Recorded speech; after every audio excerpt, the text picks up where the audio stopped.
When you hear the word city, you probably think of skyscrapers, traffic, crowds.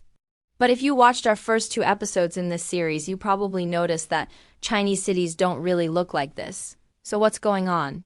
How does China's infrastructure work? And what does city even mean in China? Well, stick around and we'll show you. We make videos about China.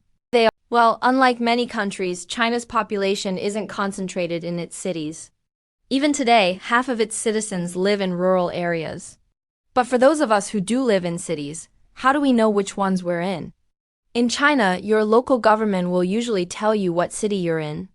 And that's because in China, the word city isn't an urban area, it's an administrative unit. China has 707 of them, which is also the reason we're making this series. In theory, they're all equal. They're just listed differently in the official gazette. In practice, they're obviously different in terms of size and wealth. But to understand those differences, we need to break down China's geography.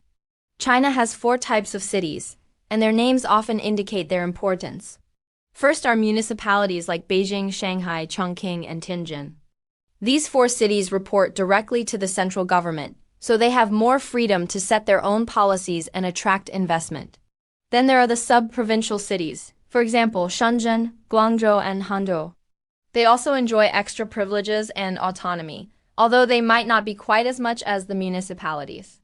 They usually serve as capital cities for a larger province or region. Below them are the prefecture-level cities, the most common type, which are subdivided into districts. Usually, but not always, a prefecture-level city will contain one major urban area. And lastly, we have autonomous prefectures like those in Tibet, Xinjiang, and Inner Mongolia. They have similar administrative functions, but their institutions are designed to give more power to ethnic minorities who live there. Despite these labels, a Chinese city can be a massive metropolis or a town with a couple hundred people. We'll tell you exactly how big in the next episode.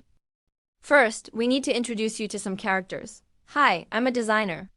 My family is from Sichuan, so I grew up visiting this city. Technically, I was born in the city of Chengdu, but my hometown is this small town north of the city. My hometown is part of the Chengdu urban agglomeration, which means it's close enough to Chengdu that people commute back and forth between them. But it's not formally part of Chengdu itself. And that's because it belongs to another type of administrative unit, a county. Despite being part of the same urban cluster, the county seat where I grew up is part of a different level of government than the city. It's also technically a different city, although nobody calls it that. And this brings us back to our original question, what is a city? In China, the term city doesn't refer to an urban area or a place with tall buildings. It's simply an administrative unit, a city. It's the government office that oversees a certain amount of land and population. And in some cases, this can be a huge area. Take Nag in Tibet, it's technically a city, but it covers more land than Germany. And if you zoom in, you'll see that this area is basically empty. Here's what the whole prefecture looks like on a map. Look familiar? Yeah, it's basically the same shape as Germany. Now, let's go back to Shigatse. It's a city that you could spend weeks exploring without seeing everything. There are mountains, pastures, farmland, markets, monasteries, and a university. You can even take a cable car here. But if you ask someone where they're from, they'd probably say they were from Shigatse City without mentioning any of these other places. And that's because in this case, the city only really refers to this main urban area. Shigatse has 5 districts, one of which is called Shigazi City District, which literally means city district. People living outside of this area would rarely call themselves from the city, but they'd still be technically correct. In fact, we made this video after discovering that the entire Shigatse prefecture was actually considered one giant city. We asked our community manager Fanny for help explaining it. She's from Shigatse, but she spent most of her life in this city district. The important thing to remember is that a city isn't just an urban area, it's an administrative unit. One government office overseeing a certain amount of land and population. Now, in practice, this can mean anything from a town of 200 people to an urban cluster of over 15 million. Take Tianjin, a prefecture-level city in Jiangxi province. This is the only urban area in its whole administrative territory, which itself is divided into 3 counties, one of which is literally called Chengguan, meaning city management. But the population of Qianjiang is only about 2 million people. By comparison, Kunming is also a prefecture-level city, but it's the biggest city in Yunnan. It's often described as a city of 10 million people, but that only refers to the urban area. If you count the entire administrative unit, it has a population of over 15 million. And if you want to get really technical, it technically has 16 million people. That's because despite being conjoined, its urban area is actually split between two separate cities. On the west side, we have the city of Kunming. On the east side, we have the city of Yuxi, despite being physically connected. These two cities have separate governments and in fact are in different provinces. Well, technically, they're both in Yunnan, but one is a prefecture-level city while the other is a prefecture.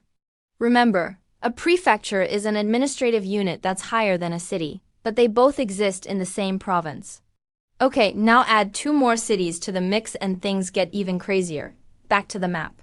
We have Anning, a city which is part of Yuxi Prefecture, and a county-level city called Fayong, which is part of Kunming.